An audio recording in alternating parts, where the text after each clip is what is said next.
Hello, this is Mark LIeberman, the host of The World According to Mark, brought to you through WPVM LP 103.7 FM in Asheville, North Carolina, and streaming on WPVMFM.org. My guest today is a journalist of great accomplishment. He's also had a career in other related fields, which we'll talk about. Tom Fiedler. Tom, thank you for being on the show today. Well, thanks for having me, Mark. Appreciate that. Well, Tom, you have a long, I say this to other people and doesn't reflect age, you have a long and distinguished career in journalism, and you've had other things in the academic world, which I'd like you to talk about. You are a recent transplant, so to speak, I guess, to Asheville, North Carolina, but you've been other places at other times, and you are a journalist for Asheville Watchdog, which is a nonpartisan internet journalist or journalism group, and you probably still write elsewhere, but tell us what attracted you to Asheville and what attracted you to Asheville Watchdog, and tell us a little more about your career. Well, thank you, Mark. Well, I think my attraction to Asheville parallels that of so many other people.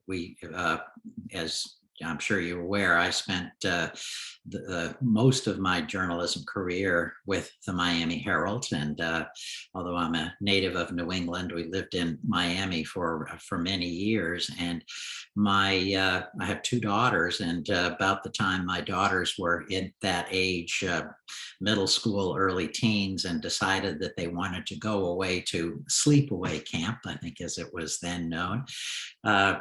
My older daughter somehow came to know about a camp in Hendersonville called Camp Canoga.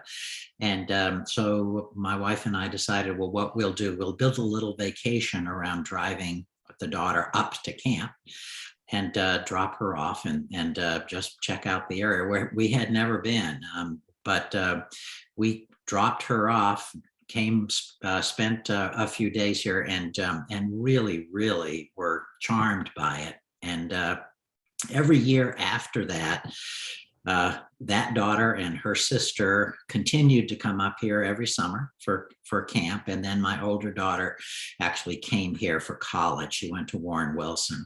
So our connection to Asheville just deepened. And so when my wife and I were reaching that point where we were talking about where we might ultimately retire, Asheville really popped to the top of the list. Our older daughter, after she finished school at Warren Wilson, she stayed, married, and lives very near us here. So this ultimately became the place where you mentioned that I have moved around a lot, which we did, but this is hopefully the last spot, and we have put down the roots and been here full time since a year ago, last March, really when the pandemic began to settle in. That's when I actually retired from my second job, which was at Boston University, and came down here and been here full time and got involved with the people who were at the time getting ready to launch the Asheville Watchdog, which does investigative and deep dive journalism. They asked me if I wanted to be a part of it, and I thought I would really enjoy doing that for all kinds of reasons. One, as you're probably aware, once a journalist, always a journalist. It's something you never quite get out of your blood. But also, I thought this is something that might make a contribution to the community in a way, something that I might be capable of giving back. So that's really how that came together. And but here I am. I'm an Ashevillean now.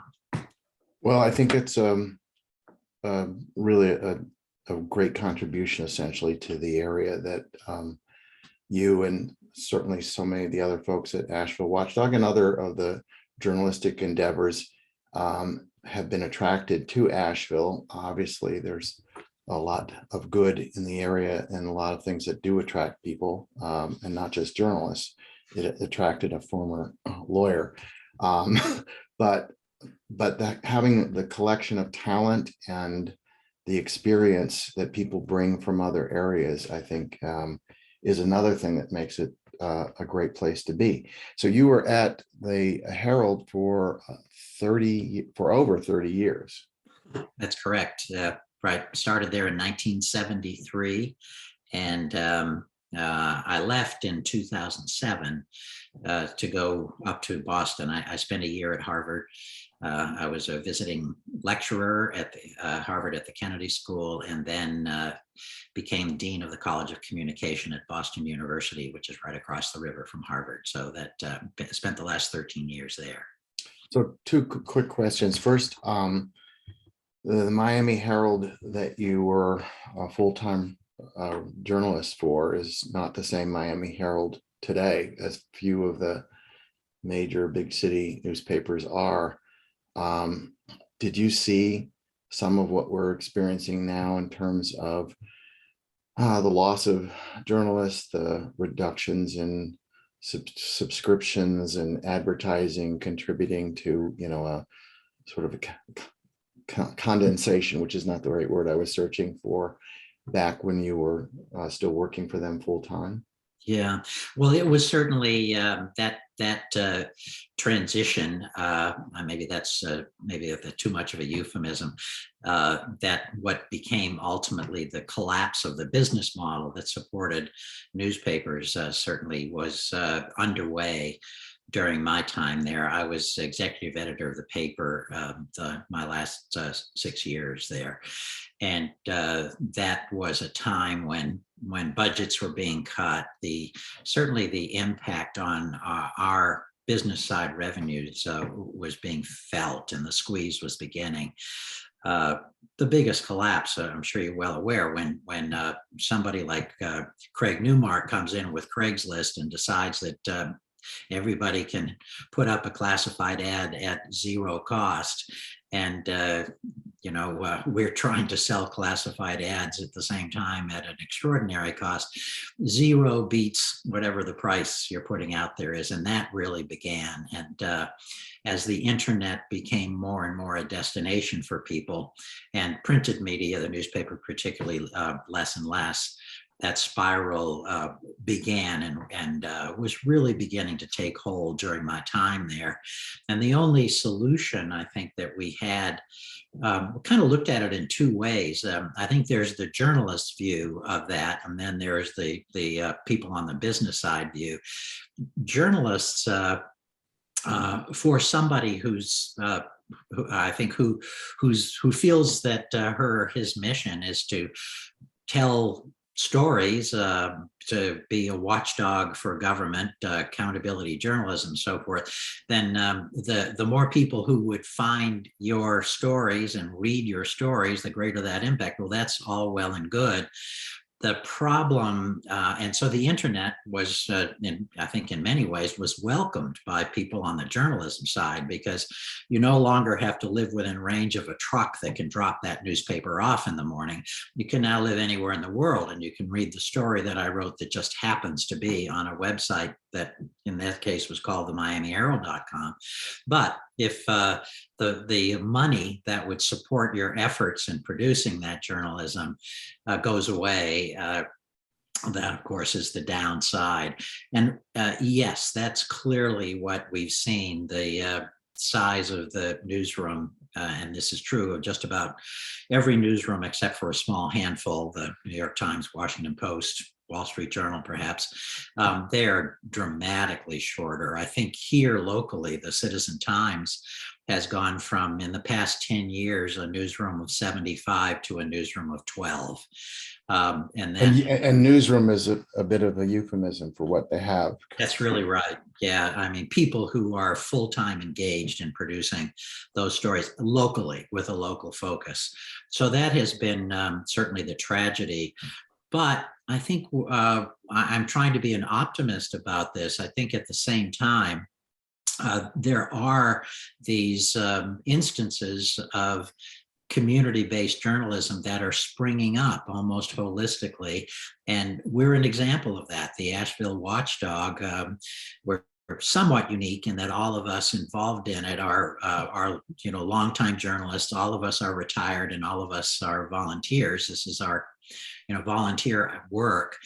That's not sustainable over the long term, but we are able to produce journalism that we can give literally for free to existing organizations, including the Citizen Times. So to the extent that perhaps we can at least help or prolong their ability to stay doing the kind of journalism they do, I think that's a positive. And there are organizations like ours, nonprofit, online. Almost all of us are online only. All over the country, there are more than 300 now of these nonprofits that are part of what's called the Internet News Network, INN. 10 years ago, this organization didn't exist. And so what that tells me, Mark, and again, I'm perhaps being the Pollyanna here, is that smart people are going to look for good information that they can trust. And to that extent, I think we're filling a need that people have. And the only issue that we have to now overcome is how do we build a business model that allows that to be sustainable? Because things aren't going to turn around for newspapers anymore. It's just they're 60% of the cost of putting out a published newspaper has nothing to do with journalism. So if you can get rid of that and just say how much does it cost to produce journalism that we can distribute on the web, well, I think we can figure out. So I'm somewhat optimistic, although right now we're probably in the bottom side of that cycle. So, well, here's the other issue I just wanted to address before we get in specifically to some of the things that you've been working on. And that is that with the internet, which I agree, it seemed at the time in terms of internet journalism to be something that could be very positive. I mean, we're doing a virtual telecast here at this point, and workers don't need to come in, and particularly during COVID, and journalists don't have to be sitting back to back like Woodward and Bernstein at the Washington Post. But the other issue, which I think is problematic, is because anybody can be on the internet and anybody can, quote, publish something or disseminate something that in part looks like a newspaper. It has a byline, it has who the reporter was. It might even be spell checked, and they might even quote some sources. But there are a lot of posers out there who are putting together things which reflect in many cases a very extreme point of view, whether it's the left or the right, and they don't have the quality of journalism that you and your colleagues have had at the Herald and continue to utilize at the Watchdog. And yet they can get as many subscribers as they can by sensationalism. And again, we all heard, and you've heard, if it bleeds, it leads, indicating that, newspapers and yellow journalism and all that stuff has a long storied and not so glamorous history. But now, because again, any Tom, Dick, or Harry can say they've got something going on, how do people, and this is a rhetorical question in part, how do people distinguish between what is good quality, well-researched, documented sources for journalism and all the other stuff out there? Yeah, well, you've really touched on, I think, a critical issue here, where we are in that era where everybody can be a publisher, so to speak. All you need to do is set yourself up with a YouTube channel or whatever, a website and a blog, and off you go. But as I mentioned and touched on before, I do think that I don't mean this in an intellectual sort of way, but smart people are going to look for good information, and by good information, I mean information that has integrity, that can be trusted, and that gets to I think the issue you're touching on, which is how do people know where to find information that is reliable. And two things. In some ways, I think of this as there's a marketplace of information that's out there, and as any consumer knows, going into a marketplace, the more informed you can be as a consumer, then the better the choices you're going to make. And right now, what we don't have, at least not widely, I believe, is is media literacy, meaning simply that how do people know, how can they become informed consumers of the media? What does it take to be media literate in that way? I think we those of us in journalism, or who are concerned about journalism, we've got to figure out how we can make media literacy much more widespread. I mean, it's almost a joke when you ask somebody will make some kind of a statement. It could be outrageous or sensational, and you say, well, what's your source? Where'd you read that? Oh, I read it on the internet. Well, that's laughable, because that's like, I put on my tin hat and I heard it through the airwaves. It's just, that's not a source. That's a platform. It's not a source. So, but I think people who are really concerned about making sure the information they get has integrity, they will start to, again, be wise consumers. What is the source of that information? How well documented is it? Is it transparent? Can I see where that source came from? Is that the old saying in journalism is show me, don't tell me. And that I think is just maybe step number one for people who need to who need to be literate about what they're doing. Is did what I was reading or what I was seeing, could I really see and absorb where that information came from, or was somebody just standing up there and fulminating to me about what I should think about it? And anytime that you see that as a source, then all kinds of flashing red lights ought to go off. So I think really that's going to be the key, but it'll take some time. As I mentioned earlier, I think right now we're at the low point as we make this transition from the pre-internet age to the time when everybody has that platform. And the challenge is, how do we sort out the grain from the chaff, so to speak, and that's going to take some time for us to get there. It may even be we have to start teaching that to our kids as they go through school, that to become literate in numbers and literate in reading, it ought to be important, and to become literate in the media. And again, I'm being an optimist, but I'm hopeful that this will happen.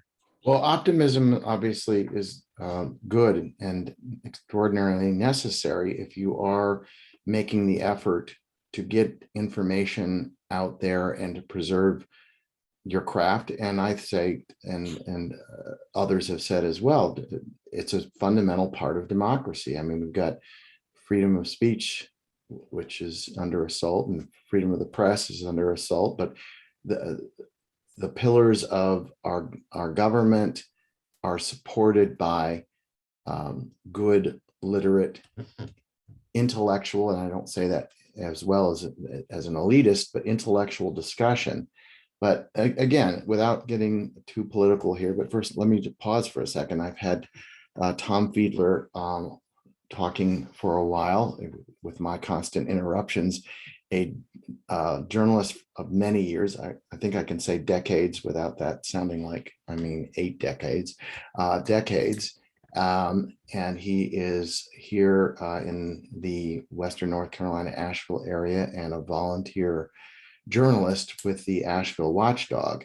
And we're here to talk in a few moments about recent piece that he wrote. But we're talking about him, we're talking about journalism, we're talking about what's important. And let me just then add for a moment here. Besides the fact that there are so many things floating around the internet which have the appearance of being credible news and journalism and aren't, we then have the chorus of fake news that seems to come up more often than not to describe things that the listener, particularly someone who has been written about, wants to say is false, which to my mind, if you want to say something's not true, you don't have to say it's fake. I mean, to me, something that's fake is, when people used to think that mink stoles were a good thing to wear, you wear fake fur. It's not mink, it's something else. But if you say something is fake news, you're not just saying that it was slanted, it doesn't tell the whole story. You're saying, I don't even know what that word means, but it doesn't matter what I think. It's the people who hear that, repeat it, and think that it does mean something is a dismissive way of saying that whole category, that journalist, that journalism source does fake news. So you should go and look at something that's not fake news. And I don't know what to make of that. What's your sense of that? Well, I think right at the very top that I believe that the use of the word fake in there was extremely deliberate and at the same time extremely insidious, because if the response had simply been that news isn't true, that begs the follow-up question is, well, where isn't it true? Or what evidence do you have that would refute what you've just seen? And so you get into a discussion about what is fact, what is not. But when somebody says, oh, it's fake, it's as if there can be no more discussion. Is suddenly we have just smeared it and it's like going to a baseball game and you don't like the way the umpire called it, so you yell out at there, the umpire's blind, and where's your glasses and all of that stuff, because it doesn't really mean anything. It's just a very broad kind of and dismissive comment. So I think Trump was extremely deliberate in using that line. And of course, that's been picked up by so many others, but there's never an opportunity in there, and attempts to come back are really unavailing. They're useless for somebody to say, well, wait a minute, where is that fake? Where, former President Trump, is that not fake? Because it's fake only in his mind, and it may not even be fake in his mind, but it's like that person who yells at the umpire. You just want to change the subject. Let's move to something on. But it is insidious because it pushes Cuts off conversation for one thing. That's right. Just ends it right there, and that's really what happened. And so by putting out that label on virtually everything that Trump or the right wing doesn't like, that is like, you have worked the umpire in this game or worked the refs so much so that anytime that ref makes a call, the crowd will hate it, because we've already chipped away at, we've made the crowd feel like that referee or that umpire has no credibility. And that's the entire purpose of when the right wing comes out with that charge. Well, there's a couple of other things I wanted to ask you, but I want to get into sort of something that's been a significant part of your reporting since coming to Asheville and the Asheville Watchdog. And that is a name that people resonate with one way or the other, Madison Cawthorn.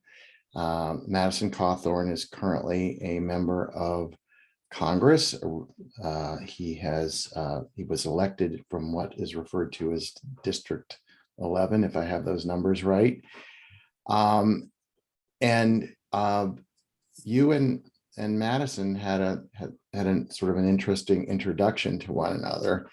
And I know that you wrote an article that was it was an article in which you made some statements or had something to report on about him that Madison didn't like, and perhaps that wasn't your intention. Your intention perhaps was more to talk about a person who was running against him in that election.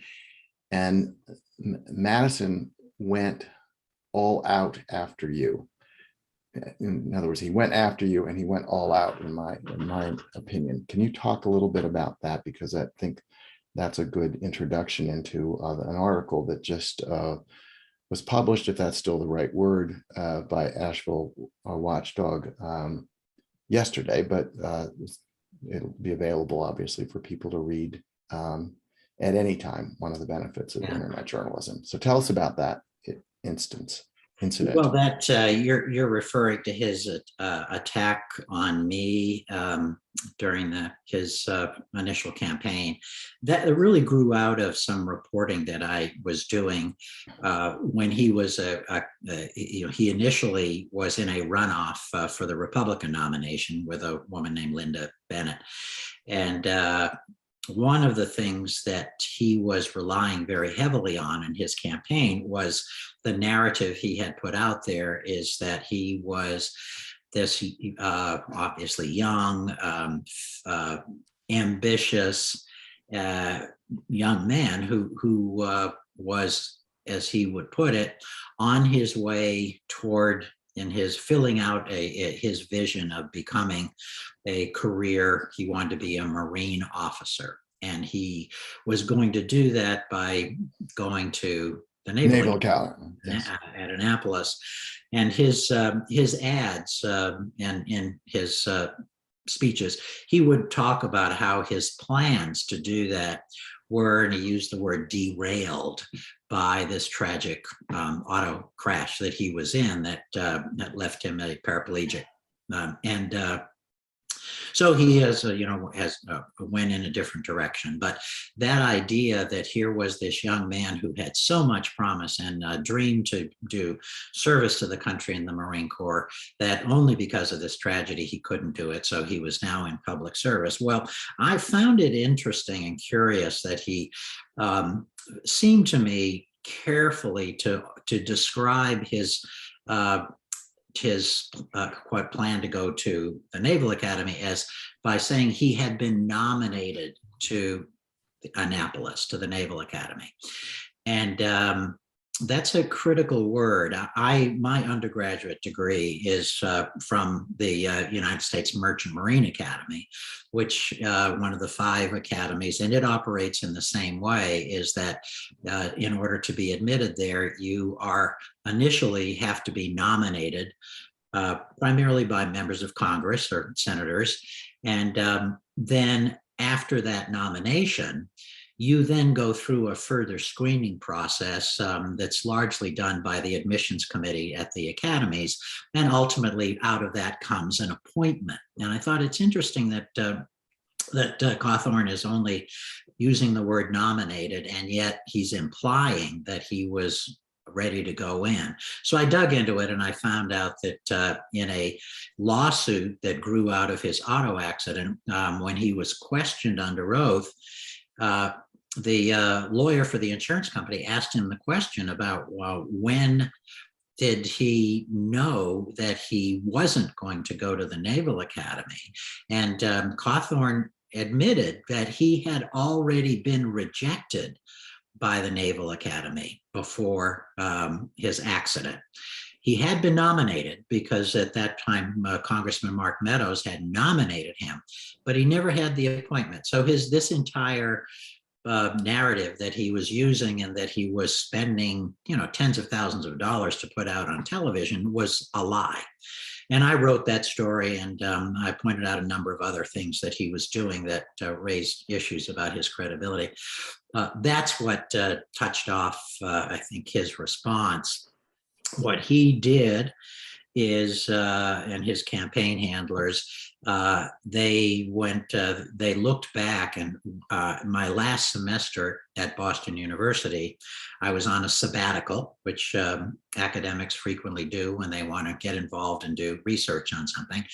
My sabbatical was I went and I volunteered to work in a presidential campaign in New Hampshire in the run up to the New Hampshire presidential primary in 2020. And the candidate that I was volunteering for, I stress volunteer because this was all unpaid. I was still, again, on Boston University's payroll, was the Senator Cory Booker from New Jersey. Cory Booker is African American, and I think really a first-rate intellect and a first-rate gentleman, human being, and in any event. So Cawthorn somehow came up with the idea that because I had been associated with Cory Booker, that I was anti-white, and he put out this press release accusing me of being anti-white because I had worked for Cory Booker,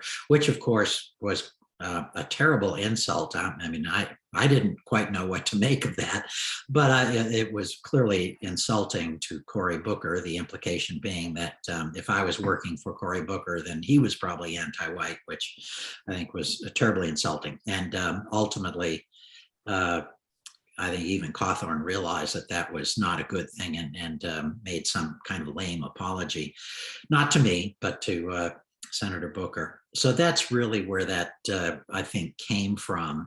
But it was, I think, primarily rooted in the fact that he didn't like the reporting that was being done that called out the lies that he was clearly using to help get elected. So, yeah, when you say Madison Cawthorn realized it was not a good thing, I would amplify that to say it was not a good thing for him, for his political career. And even that was even given all the things he said before, since, and after, even that was, quote, potentially a bridge too far. So again, to me, it's extraordinary, even given the times, that somebody would go after somebody for, I think the phrase he used, at least I thought, was a non-white person. And don't use any of the typical names to characterize or categorize, African Americans, blacks, whatever, people of color. Just say a non-white person, as if white is the standard. And so how dare you did, and what did that have to do with, was he suggesting, as you understood it from the release, and I hadn't listened to it, that somehow you couldn't be trusted to write objectively about something, or about something related to him, because you had been exposed to Cory Booker, a non-white person who was running for president? And is it even worth talking about? Perhaps not. I was totally baffled by what that meant, that somehow I was anti-white. And I still really, I don't quite know how he felt that worked to his advantage, to use that as an attack on me, other than maybe as a dog whistle, more than a dog whistle, to the white supremacists who were out there, to think, oh, well, that's all you need to say, is that this reporter is anti-white, so therefore he's your enemy. It was absurd. And I just scratched my head. I probably should be proud of it. Well, let's in effect let it go, because it seems to me that he probably could have made his point, even though it would also have been factually inaccurate to say that you were an ultra left-wing socialist, extremist, progressive, all those words strung together, and he still could have appealed to the same people. But at least, at least it wouldn't have been, again, sort of out of bounds in terms of Cory Booker and being, as you say, a dog whistle. Let me again reintroduce Tom Fiedler, a distinguished journalist for many decades, having worked for over 30 years at the Miami Herald, and worked in academia, teaching journalism. And we're just touching the surface now of sort of a long-running story, not just from you, but from others, about who is this Madison Cawthorn guy anyhow? And you touched on the fact that he was caught in a lie, not by you and by others, but after he had already publicized it, that he's a pitiable person, but also one who should be respected because he was on his way to an astonishing career, presumably having been, quote, nominated, which isn't really a real word, in this case, the Academy. But he has been caught in, I believe, a number of lies about his background, about the accident, about, I think there's some part of that story about his accident, where he accused the fellow who was his passenger and a longstanding friend of not reaching out to save him, and so on and so forth. But that's old news. He came on the scene. He was favorably interviewed by in that program, The View, because wow, he's a handsome guy. He's young, probably either the youngest or close to the youngest person who had been, had won the primary and was on his, and then ultimately the general election. So, but since then, he's not exactly hid his light, if they can say that, under a bushel. He's out there. He's out there everywhere, and he's inflammatory. And so there's a story here. So let you tell the story that is featured in your article, and other stories that you covered pertaining to Mr. Cawthorn. Can you just start? Well, why don't you start with? You want to start with the most recent article, or you want to go back? Yeah, I assume that's what you're referring to. Is that the Cawthorn's Uncivil War, I believe, is the title of your article. Yeah, it obviously was quite a I guess a thunderclap when Cawthorn let it leak a few weeks ago that rather than, as we go through this whole process of redoing the district maps because of the 2020 census, the legislature had redrawn the congressional districts. North Carolina ended up getting a new congressional district. So instead of the 13 congressional districts, there would be a brand new 14th, which meant that somewhere within the state, the legislature could cram a new district into it, redo all the bounds. And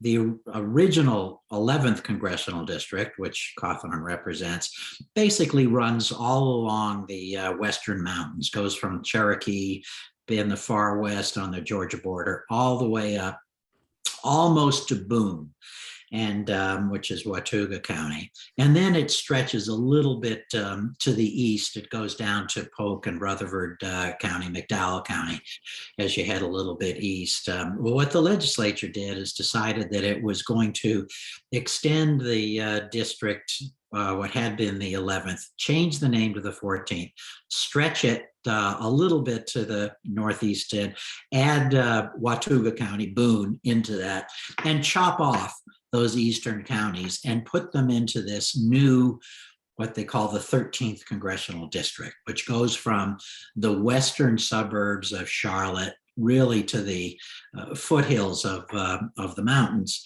So Cawthorn announced that rather than run for re-election, staying where he was in what would become the 14th, he was going to go eastward, and he was going to set himself up in the 13th congressional district. And he had a rationale for it that, of course, was based on a lie, but nonetheless, we're used to that.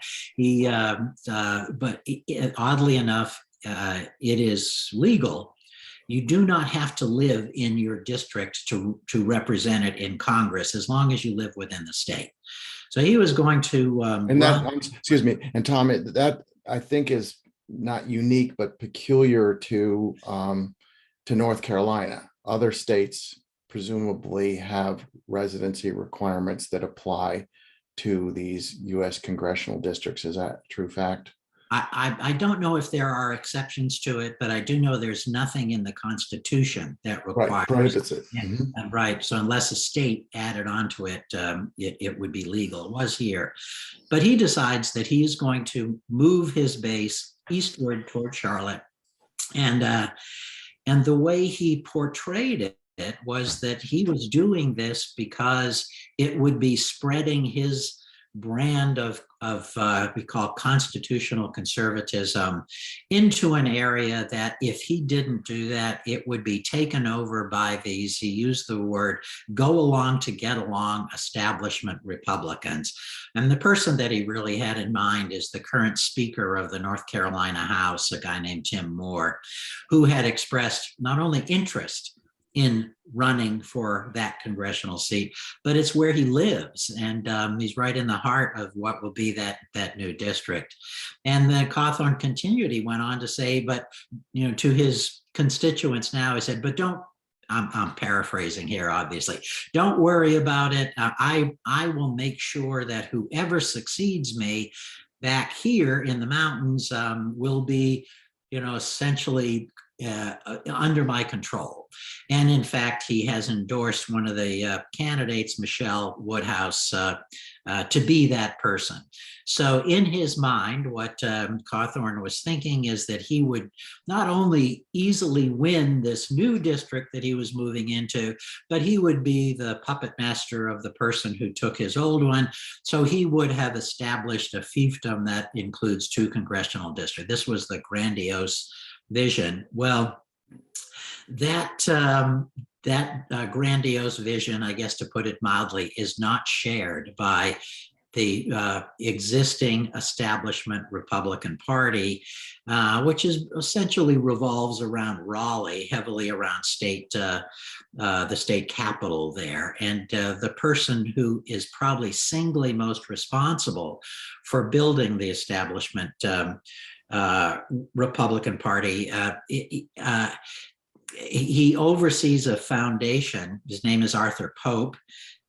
He is the CEO and president of a chain of discount stores, including the dollar value stores, Roses, that kind of thing. And he has put hundreds of millions of dollars into building the establishment Republican Party here in North Carolina. All of a sudden, it was his establishment that is now being attacked by Madison Cawthorn and Cawthorn's, ally in chief, Donald Trump. And so what we've got, and I'm not sure whether this was something that Cawthorn actually appreciated when he made the move, that what he was doing was touching off really what I think of as an almost existential war between this insurgent pro-Trump wing of the conservative Republican Party and the establishment Republicans, who largely owe who they are to Art Pope and that side of it. So that's what I think we're going to be watching over the next several months as Trump, Cawthorn, and his other allies that he's endorsed will take on some very well-known North Carolina politicians, probably led by Pat McCrory, who was former governor, longtime mayor of Charlotte, and is now running for the U.S. Senate. So I think that's what we're going to see is a really, I refer to it at one point as it's like a cage match where they're going to get in and they'll fight it out, but only one person's going to walk out of that cage. And this isn't, by the way, unique to North Carolina. I think we're seeing that now. Trump has set up that same kind of a battle, an intra-party battle in a number of places. Right next door to us in Georgia, for instance, you have the governor's race where you have the pro-Trump candidate now, Perdue, running against what certainly the establishment conservatives believe the current governor, Kemp. So this kind of thing, I think, is being replicated across the country. The result being that I believe the Republican Party itself is having to deal with the question about whether it becomes the Trump party or it becomes a Republican Party that has to deal with this this insurgency as it had to deal with others like the Tea Party and those other groups in the past. So let's break this down a little bit. Madison Cawthorn, again, is obviously listening well to the person he idolizes, which is Donald Trump. I think that's fair to make that statement in terms of his grandiosity, his sense of himself in an imperialistic way as leading the charge west to east across North Carolina, be a kingmaker in the district he's abandoning so that that is protected with another person who shares his values and his political By the way, beliefs. that's highly unlikely, but we can get back to that. Well, right. It's his thinking, it would appear, but he presumably had something. He must have had some concerns about his electability in the newly formed 14th district. That's still even as recreated, and let's just mention the fact that the maps that came out after the census that were redrawn are being challenged in court as being still gerrymandering, packing and cracking and moving things around for the benefit of a particular party and not for the purposes that one would hope, which is to create reasonable geographic guidelines that help to mirror the constituents. But in any event, he must have thought that even though the 14th was still going to be reasonably safe, that there was a potential that he might not be as successful as he was in the last election. And that's probably what motivated him to consider moving across to the 13th. Is that your sense of it as well? Yeah, I do. I mean, the new district 14th, assuming that the courts will at least let this particular district stand, took a turn slightly more toward, say slightly less conservative, a little more democratic, mostly by shedding, as I mentioned, Rutherford, Polk, McDowell, but picking up Watauga County, which is Boone, and you have Appalachia State University up there. So there is a little bit more of a progressive tilt to what the 14th has. But I think even within the Republican Party in this 14th district, he was facing, I think, what could have been some very dangerous opposition. It wasn't going to be handed to him very easily.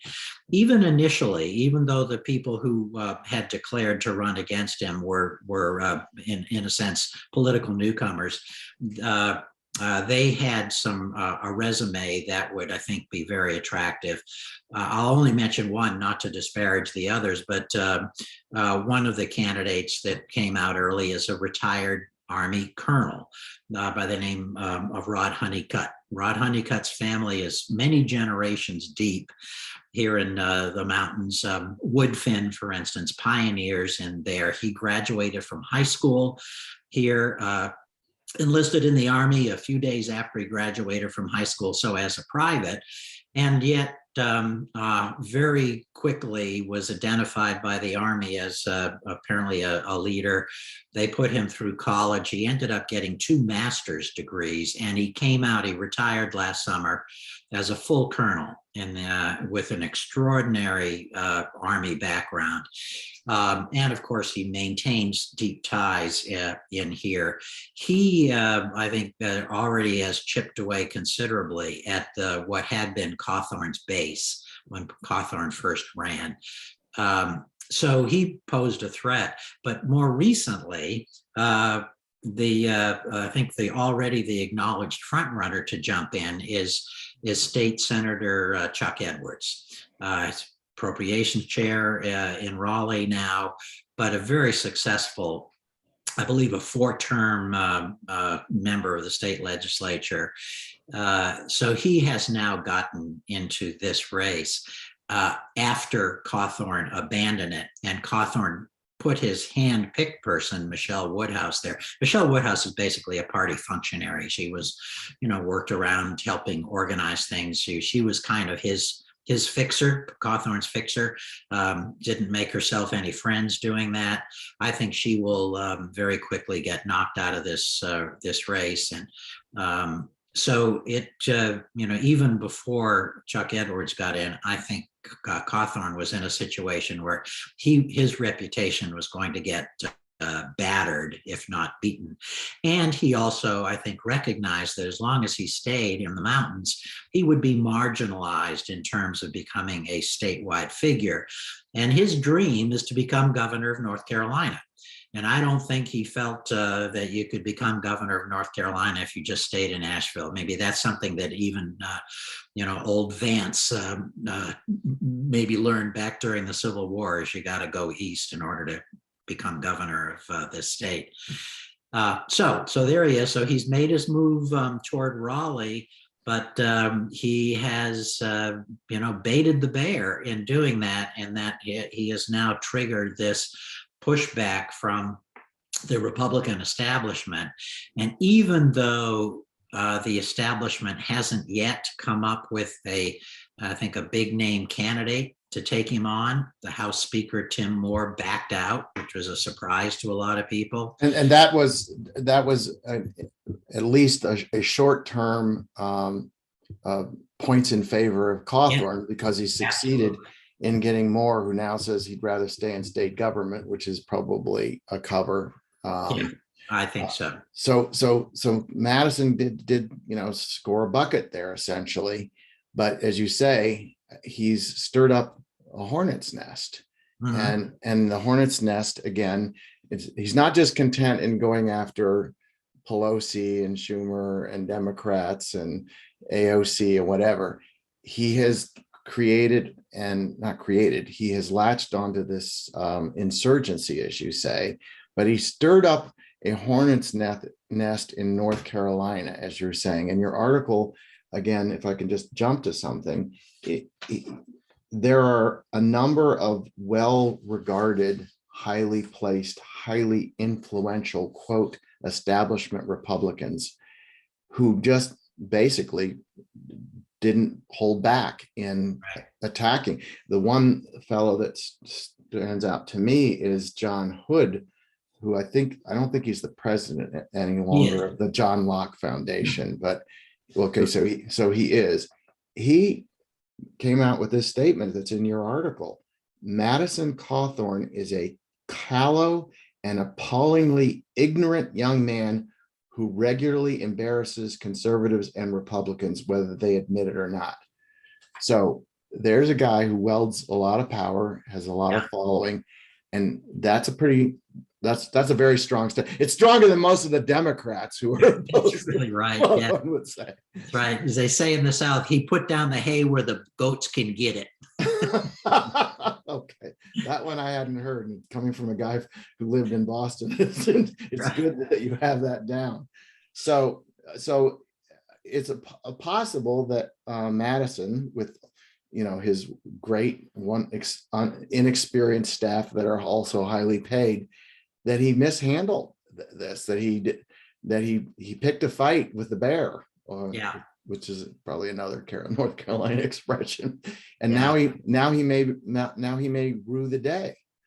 I think that's very possible. I don't know this for a fact, but I strongly suspect that he didn't realize what he was doing. He thought, as I pointed out in the article, this is a kid who is so used to getting his way and succeeding that he just thought everything else comes easily. And when he decides he's going to run east and the House Speaker backs down, he just thinks, the world is my oyster, and it opens up. And all of a sudden, though, he has found that, oh no, maybe not. Maybe there's something there.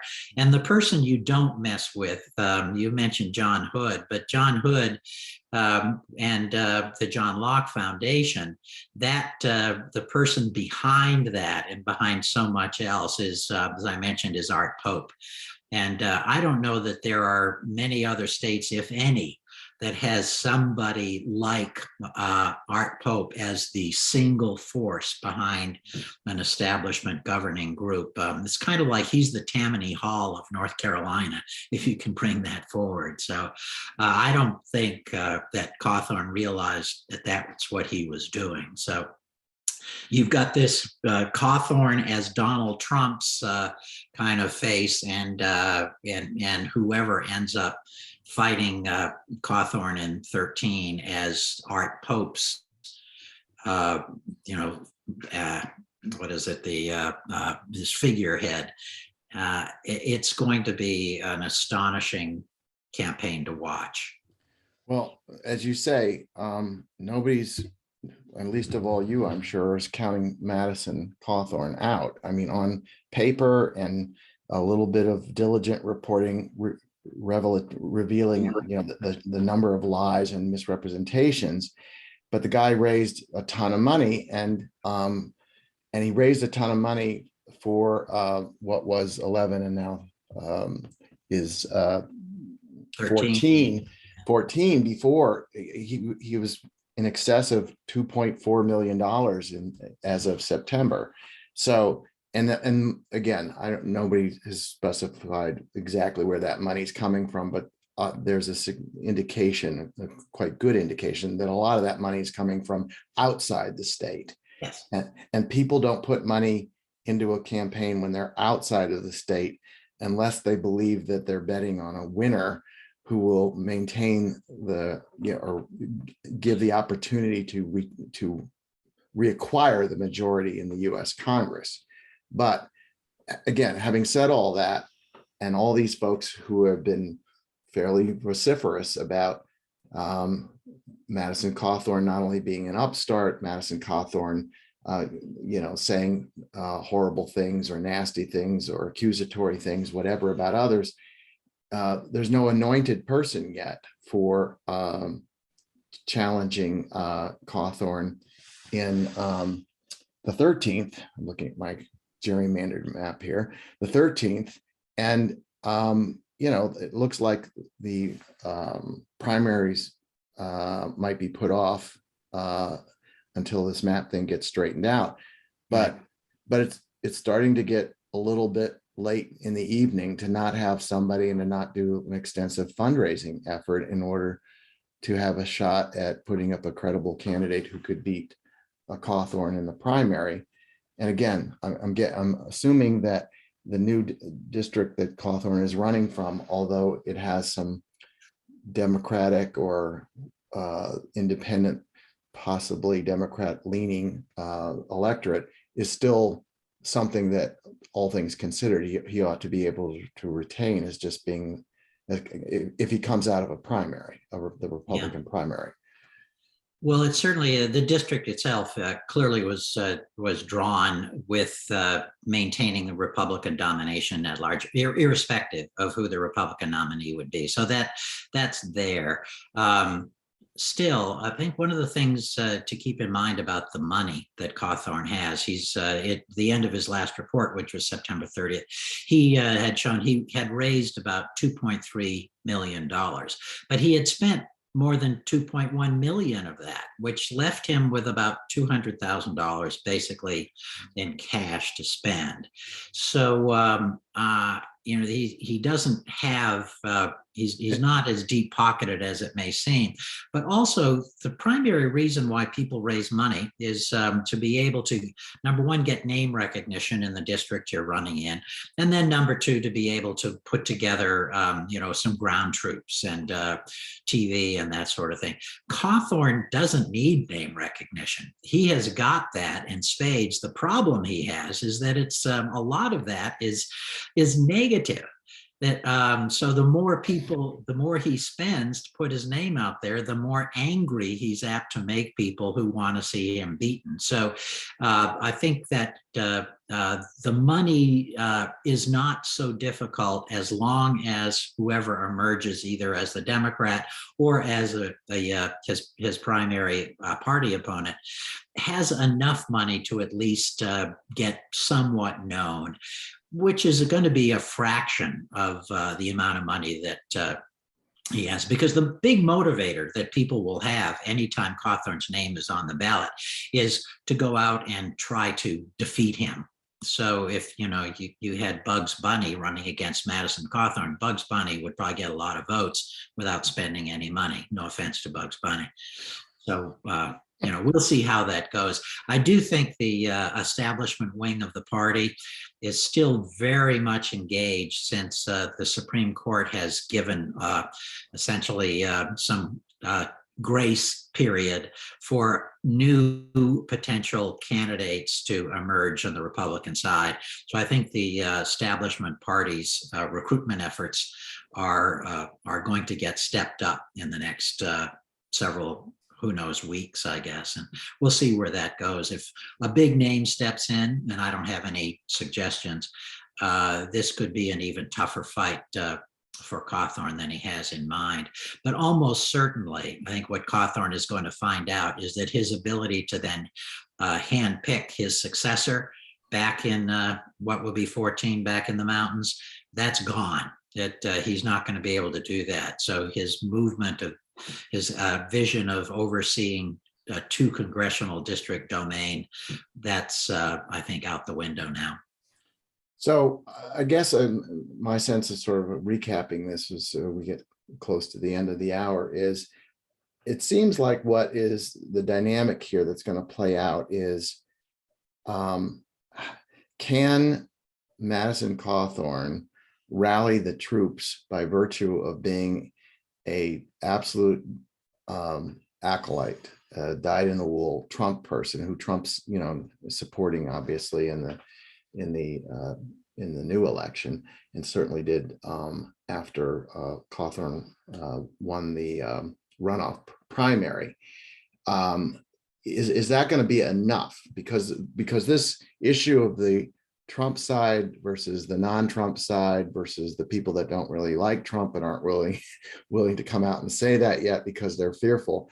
I think don't you see this as being sort of a mini stage for that whole issue of just how long are the tentacles of Donald Trump in North Carolina? And North Carolina is not, it's North Carolina. It's not Mississippi. It's not South Carolina. Right. It's got a long history of conservative Republicans who don't think and act and talk like Madison Cawthorn. Yeah, I think the short answer is that's to be determined, Mark. But I would point out that in those elections where Donald Trump isn't on the ballot, isn't at the top of the ballot, those Republicans that he has endorsed have a very mixed record. Georgia, I think, is an example. They lost 2 U.S. Senate seats to 2 Democrats, and Trump was not on the ballot at the time. So I think that's something that ought to sober the thinking of anybody else who gets that endorsement. All right, well, that's going to have to be the last word. We could have gone longer, but my guest today was Tom Fiedler, a reporter with the Asheville Watchdog, formerly with the Miami Herald. I want to thank you for being on the show today, Tom. Sorry. Not a problem. I want to thank you for being on the show. It's been my pleasure, Mark. Thanks very much. I look forward to talking more about this as the months go by. We'll have you back. Thanks again. Thank you.